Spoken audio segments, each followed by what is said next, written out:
नमस्कार, मैं सुलभ कुमार शर्मा और छत्रपति में आज आप सबका स्वागत करता हूँ। आज हम लोग क्या पढ़ेंगे सीबीएसई का जो एक्सरसाइज नंबर, देखिए सीबीएसई का जो नया बुक है ना उसमें 1.1 एक्सरसाइज ओमिट है। हम जो पढ़ा रहे हैं पुराने बुक के हिसाब से पढ़ा रहे हैं कि ताकि कोई बच्चा अगर पुराना बुक्स को फॉलो कर रहा है तो उसी हिसाब से वो आगे बढ़े।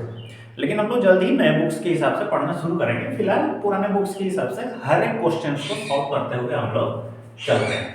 ओके, ये 1.2 है लेकिन नया बुक में ये 1.1 है। सीबीएसई क्लास 10, ठीक है। Exercise 1.2 CBSE class 10। देखिए इसमें इरेशनल नंबर और रेशनल नंबर के बारे में बोला गया है। तो हम क्या बोले थे पहले, दुनिया के जितने नंबर है उनको हम लोग क्या बोलते हैं, रियल नंबर। अब ये दो हिस्सों में इसको डिवाइड किया गया, एक है रेशनल और दूसरा है इरेशनल। ओके, रेशनल नंबर वो नंबर्स हैं जिनको हम लोग p बाई क्यू फॉर्मेट में लिख सकते हैं और q का वैल्यू 0 नहीं होना चाहिए। इरेशनल नंबर वो है जिनको हम लोग p बाई क्यू फॉर्मेट के हिसाब से लिख ही नहीं सकते, इनको हम लोग इरेशनल बोलेंगे। तो 1 का आई क्वेश्चन जो बोला है वो ट्रू फॉल्स बोला। Every irrational number is a real number. देखिए every irrational number is a real number हो सकता है, कोई टेंशन नहीं, ये ट्रू।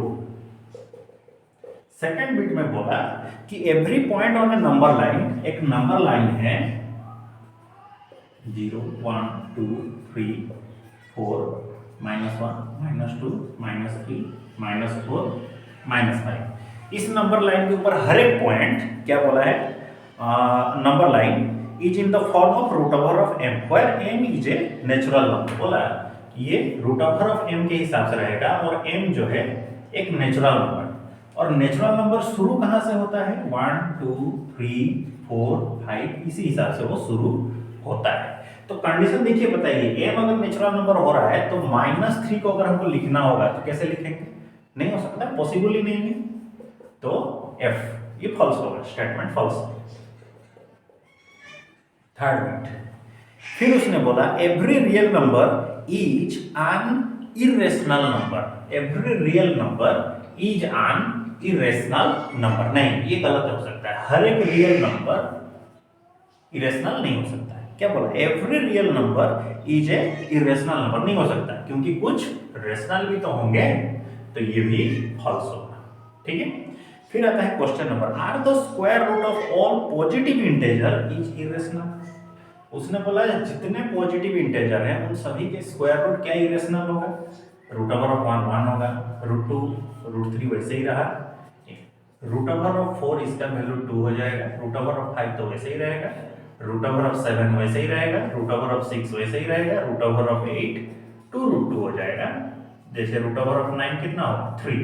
तो उसने बोला कि are the square root of all positive integer irrational, नहीं, हर स्क्वायर रूट ऑफ हर एक पॉजिटिव इंटेजर इरेशनल नहीं हो सकता क्योंकि कुछ रेशनल भी होंगे। ओके, कुछ रेशनल भी हो सकते हैं। तो पूछा if not give an example of the square root of a number that is a rational number. तो कौन कौन है, ये और ये रेशनल नंबर के अंदर में चले जाते हैं, जैसे कि root over of 1 root over of 4 root over of 9, ये 1 this is 2 this is 3। Okay, ये रेशनल में चले जाएंगे। So that root 5 can be represent on the number line. Root 5 को हमको नंबर लाइन के ऊपर रिप्रेजेंट करना है।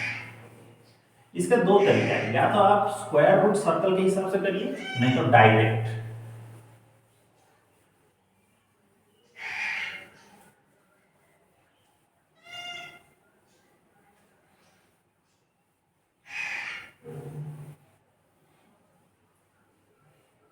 ठीक है, देखिए स्क्वायर रूट सर्कल के हिसाब से ये कंडीशन होगा क्योंकि उसने बोला रूट 5 को नंबर लाइन के हिसाब से रिप्रेजेंट करें।